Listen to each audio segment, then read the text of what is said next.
Hello বন্ধুরা, আশা করি তোমরা সকলে ভালো আছো। মমস রেসিপি চ্যানেলে তোমাদের সকলকে স্বাগত। আজকে আমি পমফ্রেট মাছের একটা নতুন রেসিপি নিয়ে তোমাদের সামনে চলে এসেছি। তা প্রথমে আমি পমফ্রেট মাছটাকে ভেজে নিয়েছি। এখন সেই ভাজা তেলের মধ্যেই দিয়ে দেবো একটা তেজপাতা ও সামান্য কিছু জিরে দিয়ে পেঁয়াজটা বেটে রেখেছিলাম, সেই পেঁয়াজ বাটাটা দিয়ে দেব।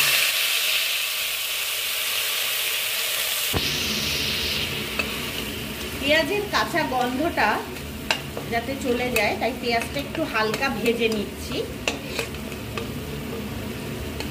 পেঁয়াজের গন্ধটা চলে গেছে, এইবারে এর মধ্যে দিয়ে দেব টমেটো কুচি।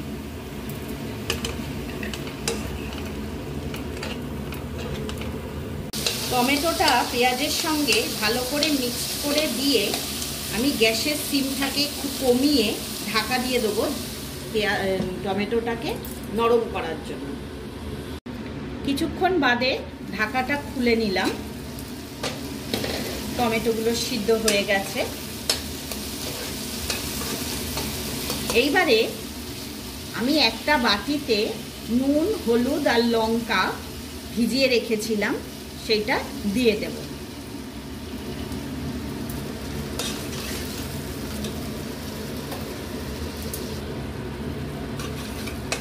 এর মধ্যে দিয়ে দেব অল্প একটু কাশ্মীরি লঙ্কার গুঁড়ো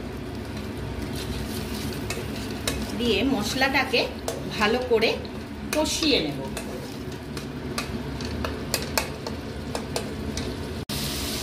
দেখো বন্ধুরা, মশলাটা ভালো করে কষে গেছে, তেল ছেড়ে গেছে চারপাশ দিয়ে। এইবারে আমি এই মশলার মধ্যে জল দিয়ে দেব।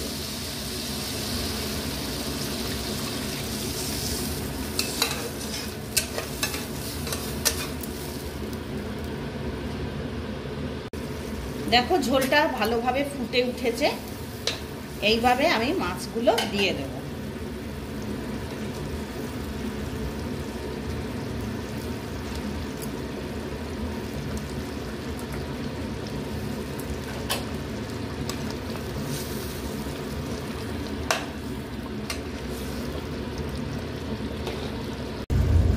এবারে আমি মাছের ঝোলের মধ্যে ধনেপাতার কুচি দিয়ে দেব। তৈরি হয়ে গেল আমার পমফ্রেট মাছের তেল ঝোল।